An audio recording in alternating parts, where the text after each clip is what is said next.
Hi all, ಎಲ್ಲರೂ ಹೇಗಿದ್ದೀರಾ? Welcome back to my channel. ಇವತ್ತು ಸ್ಪ್ಯಾನಿಷ್ ರೈಸ್ ಮಾಡೋದು ಹೇಗೆ ಅಂತ ನೋಡೋಣ. ನಾನು ಒಂದೇ ಕುಕ್ಕರಲ್ಲಿ ಅಕ್ಕಿ ಮತ್ತು ತರಕಾರಿಗಳನ್ನು ಬೇಯಿಸ್ಕೊತಾ ಇದ್ದೀನಿ. ಇದ್ರ ಜೊತೆ ಹೀಗೆ ಟೊಮೆಟೊ ಸೂಪಿಗೆ ಕೆಲವೊಂದು ತರಕಾರಿಗಳು ಬೇಕಿತ್ತು, ಅದನ್ನು ಬಟ್ಲಲ್ಲಿ ಸಪ್ರೇಟಾಗಿ ಇಟ್ಕೊಂಡಿದ್ದೀನಿ. ಸ್ಪ್ಯಾನಿಷ್ ರೈಸಿಗೆ ನಮಗೆ ಏನೇನು ತರಕಾರಿಗಳು ಇಷ್ಟ ಆಗುತ್ತೆ ಅದನ್ನೆಲ್ಲನೂ ಹಾಕೋಬೋದು. ಇಲ್ಲಿ ನಾನು ಕ್ಯಾರೆಟು ಮತ್ತು ಎಲೆಕೋಸು, ಬೀನ್ಸು ಇದೆಲ್ಲವನ್ನು ನಾನು ಒಂದು ಅರ್ಧ ಕಪ್ನಷ್ಟು ಅಳತೆಯಲ್ಲಿ ಹಾಕ್ಕೊಂಡಿದ್ದೀನಿ. ಇದಕ್ಕೆ ನೀರು ಹಾಕಿ ಉಪ್ಪು ಹಾಕಿ ಬೇಯಲಿಕ್ಕೆ ತೊಗೊಂಬಿಡೋಣ. ಒಂದು 3 ವಿಷಲ್ ಬಂದರೆ ನಮಗೆ ಅನ್ನ ಮತ್ತು ಸ್ಪ್ಯಾನಿಷ್ ರೈಸಿಗೆ ಬೇಕಾಗಿರುವಂಥ ತರಕಾರಿ ಎರಡೂ ರೆಡಿ ಆಗುತ್ತೆ. ಈಗ ಒಗ್ಗರಣೆಗೆ ತಯಾರಿ ಮಾಡ್ಕೊಳ್ಳೋಣ. ಈ ಕಡೆ ಒಂದು ದೊಡ್ಡ ಬಾಣಲಿಲಿ ಒಂದು 5ರಿಂದ 6 ಸ್ಪೂನಷ್ಟು ಎಣ್ಣೆ ಹಾಕ್ಕೊಂಡು ಅದಕ್ಕೆ ಬೆಳ್ಳುಳ್ಳಿ ಒಂದು 10ರಿಂದ 12 ಸ್ಮಾಲ್ ಪೀಸಸ್ ಕಟ್ ಮಾಡಿ ಹಾಕಬೇಕು.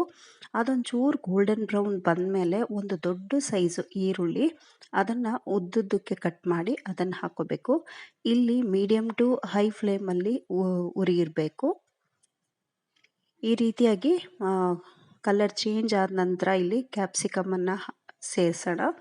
ಇದೇ ಮೇಯ್ನು ನಮಗೆ ಇಂಗ್ರೀಡಿಯೆಂಟ್. ಅಂದರೆ ಇದರಲ್ಲಿ ಕ್ಯಾಪ್ಸಿಕಮ್ಮು ಒಂದು ದೊಡ್ಡ ಸೈಜಲ್ಲಿ ಇದ್ದು ಅದನ್ನು ಮೀಡಿಯಮ್ ಸೈಜಿಗೆ ಕಟ್ ಮಾಡಿ ಹಾಕೋಬೇಕು. ಒಂದು 2 ನಿಮಿಷ ಫ್ರೈ ಆದ ನಂತರ ಇಲ್ಲಿ ನಾವು ಟೊಮೆಟೊ ಪ್ಯೂರಿಯನ್ನು ಸೇರಿಸ್ಕೊಳ್ಳೋಣ. ಇಲ್ಲಿ ನಾವು ಮನೆಯಲ್ಲಿ ನಾನೀಗಾಗಲೇ ಜ್ಯೋತಿಸ್ ಲೈಫ್ ಸ್ಟೈಲ್ ಇನ್ ಕನ್ನಡ ಅದರಲ್ಲಿ ನಾನು ಈ ಒಂದು ಟೊಮೆಟೊ ಪ್ಯೂರಿಯನ್ನು ಶೇರ್ ಮಾಡಿದ್ದೀನಿ. ಆ ಟೊಮೆಟೊ ಪ್ಯೂರಿಯನ್ನು ಯೂಸ್ ಮಾಡ್ಕೊಂಡು ಇವತ್ತು ನಾನು ಈ ರೆಸಿಪಿಯನ್ನು ಮಾಡ್ತಾಯಿದ್ದೀನಿ. ಇಲ್ಲಿ ಫ್ರೋಝನ್ ಮಟರನ್ನು ಯೂಸ್ ಮಾಡ್ತಾಯಿದ್ದೀನಿ, ಹಸಿ ಬಟಾಣಿ. ಸೊ ನೀವು ಏನಾದರೂ ಒಣಗಿರೋ ಬಟಾಣಿ ಯೂಸ್ ಮಾಡೋದಾದರೆ ರಾತ್ರಿ ನೆನೆ ಹಾಕಿ ಇದನ್ನು ನಾವು ತರಕಾರಿ ಜೊತೆನೇ ಬೇಯ್ಲಿಕ್ಕೆ ಹಾಕ್ಕೋಬೇಕು. ಇಲ್ಲಿ ನಾನು ಫ್ರೋಝನ್ ಮಟರ್ ಯೂಸ್ ಮಾಡ್ತಾ ಇರೋದ್ರಿಂದ ಇಲ್ಲಿ ಡೈರೆಕ್ಟಾಗಿ ಹಾಕ್ಕೊಂಡಿದ್ದೀನಿ.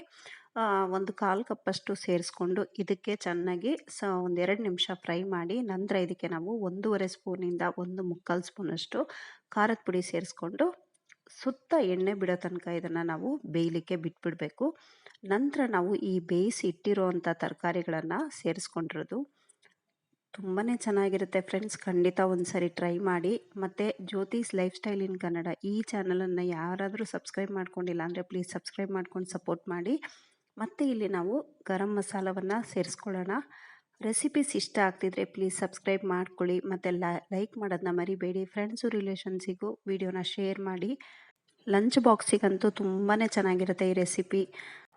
ವರ್ಕಿಂಗ್ ವುಮನ್ಸ್ ಆಗ್ಬೋದು, ಬ್ಯಾಚುಲರ್ಸ್ ಆಗ್ಬೋದು, ಎಲ್ಲರಿಗೂ ಒಂದು ಹೇಳಿ ಮಾಡಿಸಿರೋವಂಥ ರೆಸಿಪಿ ಅಂತಲೇ ಹೇಳ್ಬೋದು. ಈ ರೀತಿಯಾಗಿ ನಾವು ಅನ್ನ ಬೇಯಿಸ್ಕೊಂಡಿದ್ವಲ್ಲ ಇದನ್ನು ಇದಕ್ಕೆ ಮಿಕ್ಸ್ ಮಾಡ್ಕೊಂಬಿಡೋಣ. ಎಷ್ಟು ಸುಲಭ ನೋಡಿ. ಖಂಡಿತ ಒಮ್ಮೆ ಟ್ರೈ ಮಾಡಿ. ಹೇಗೆ ಬಂತು ಅಂತ ನನಗೆ ಕಮೆಂಟ್ ಸೆಕ್ಷನಲ್ಲಿ ತಿಳಿಸೋದನ್ನು ಮರಿಬೇಡಿ. ನಿಮ್ಮ ಕಮೆಂಟ್ಸಿಗಾಗಿ ನಾನು ವೆಯ್ಟ್ ಮಾಡ್ತಾ ಇರ್ತೀನಿ.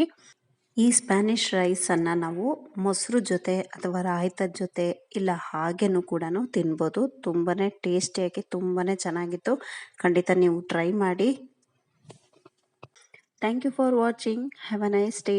Take care. ಬಾಯ್ ಬಾಯ್.